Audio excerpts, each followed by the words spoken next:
In a perfect world, friendship is an end in itself. I think it was Aristotle in the Nicomachean Ethics who said that friendship is a way to for two people to share the tragedy of existence, right? Or words to the effect, right? And that's a noble sentiment. And the fact of the matter is, when you're young, when you're a child or a young boy or an adolescent or what have you, you make friends just because you like somebody. Because, they're cool. They're cool in your eyes, and you have a lot of things in common. Or perhaps you don't have that many things in common, but the things that you enjoy together strengthen your bond, whatever. It doesn't really matter how it happens, right? But you are friends with somebody just because you like them. But as you get older, you're going to find yourself having to be friends with people that, well, you need them for whatever reason, right? You need to be friends with them. They are important to your whatever, right? And so it's something that you have to... How could I put this? It's something you have to be realistic about. You have to be realistic about your friendships and why you make friends. You can't afford the luxury of being a child and being friends with somebody just because you like them, and more importantly, not being friends with somebody just because you don't like them. In other words, sometimes you have to be friends with people who you despise, but are necessary for your well-being, and necessary for your flourishing. Yeah. I mean, it's a hard fact to accept, and see, a lot of times young people, especially adolescents or very young men, they think, oh, that's being, fake. You're being friends with somebody that you don't like. You're fake. You're a hypocrite. You're this, that, the other, blah, blah, blah. You're a suck-up sometimes. Yeah. Sometimes they interpret this, sometimes being friends with somebody that you don't particularly care for as being friends with somebody who is higher up on the totem pole, and that's a suck-up, of course, and that's like an awful thing. And this is just naive. It's just naive because it's not true. Or let me rephrase that. It is true in certain respects, but how could I...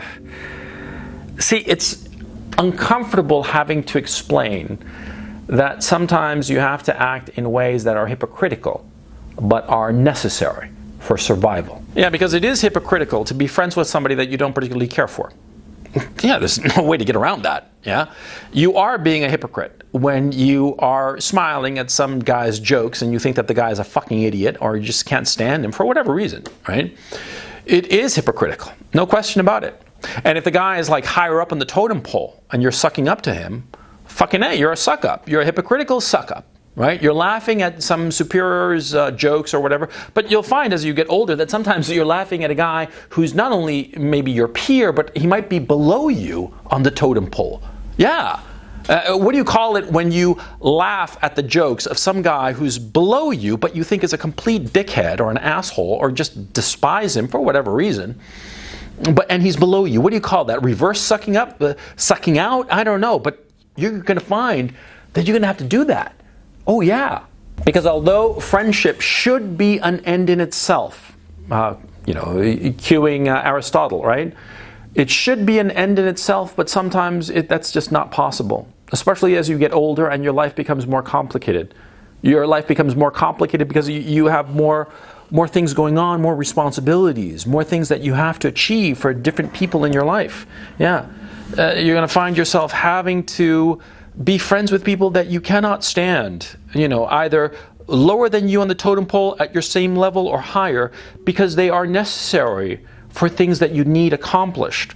They are necessary for your business, say, or for the success of whomever. I mean, sometimes, people will suck up to the principal of some school where their kid is going to. And they think that the principal is a fucking idiot, right? I mean, this has happened to me. Dealing with somebody that you think is a fucking moron, yeah? But you suck up to them because you want your kid to go to the fucking school, the prestigious school with the good teachers and the good social environment. You want them to go there. And so the principal is this fucking idiot that you have to suck up to. You have to suck up to and charm. Yeah, and you have to be friends with them and maybe go out to dinner with them. Yeah, go out to dinner and laugh at their stupid jokes and throw away 2.5 hours of your life, and of course pay for the fucking meal, with this asshole that you need. You need him in your life. You need his good opinion so that he can do something that you need done. And this happens all the time. It's part of life. Simple as that. And you think that it's enjoyable? Oh, fuck no. I mean, you criticize people who suck up, right? And you say, oh, they're a suck up. Well, you think that the guy who's doing the sucking up likes it? Huh? You think that the guy doesn't realize it? Of course he realizes it. But he's being fucking realistic. You got to be realistic in this life. You can't afford to delude yourself. You can't afford to hold on to certain principles that you might have held on to in your youth. Because you see, when you're young, when you're a boy of say 5 years old, a boy of 10, an adolescent of 15, a young man of 20, even a young man of 25, you can afford to be friends with anybody, with everyone. Yeah, because it doesn't affect you. Yeah? But as you get older, it becomes necessary to trim your sails. Yeah? When you were like 20 or 15, right? You had some friend who started behaving like an asshole, you told him to fuck off. Fuck off and just ignored him and forgot about him, right?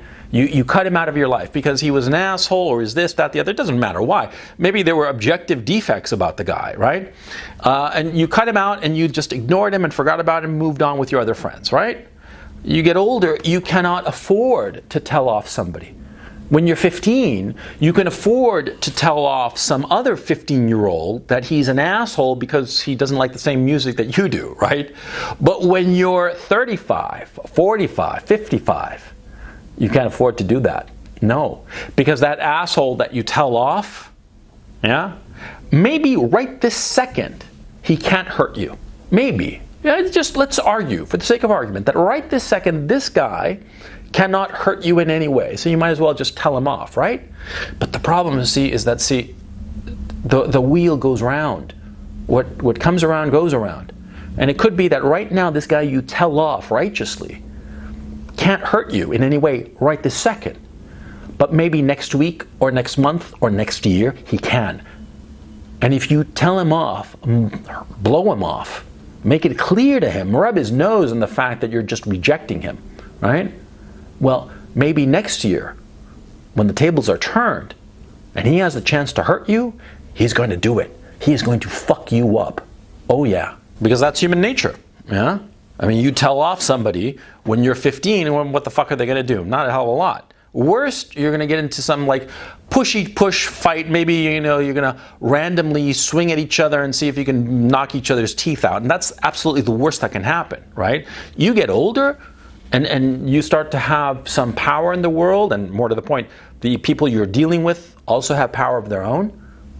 And you can hurt them and they can hurt you. See?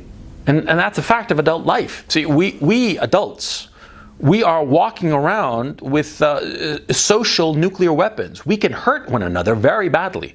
Yeah?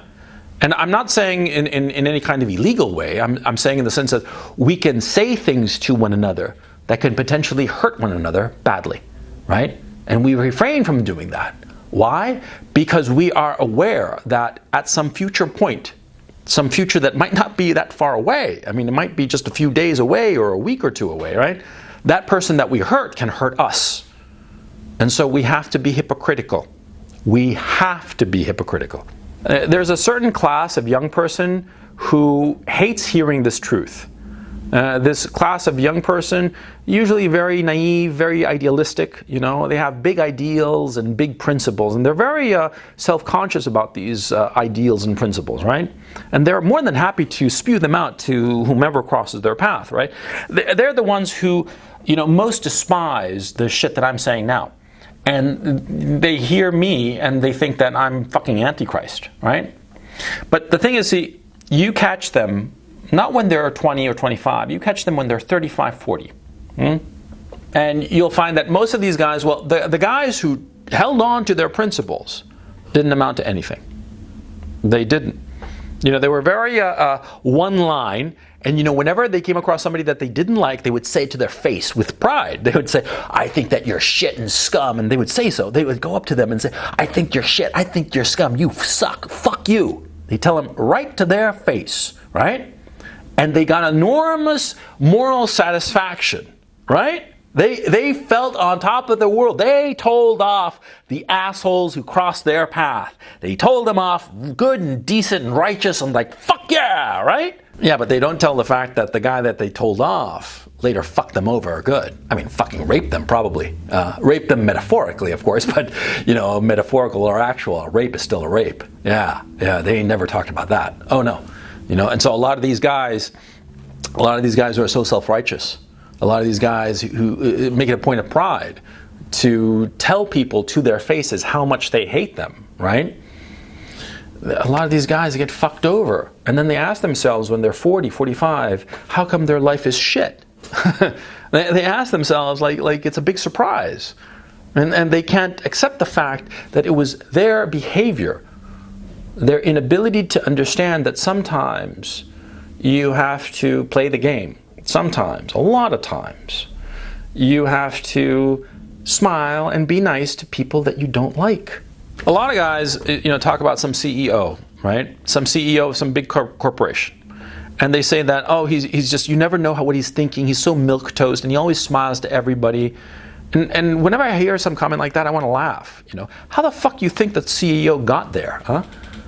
He got there by fucking smiling to everybody, no matter how stupid what he was hearing actually was. Yeah, he heard some underling, or he heard, more to the point, some guy on the board of directors of some big company telling him that he should do this or do that, and it was a really fucking stupid idea, right? And what do you think the guy did, the CEO did? He smiled. He smiled and said, oh, it's a terrific idea. I'll think about it. I'll take it under consideration. And of course, he forgot about it, right? Because that's the way of the world. Yeah? And it doesn't matter if you're living in a capitalist society or a communist society. You can live in a monarchy or a minarchy, in whatever the fuck society you want to name, see?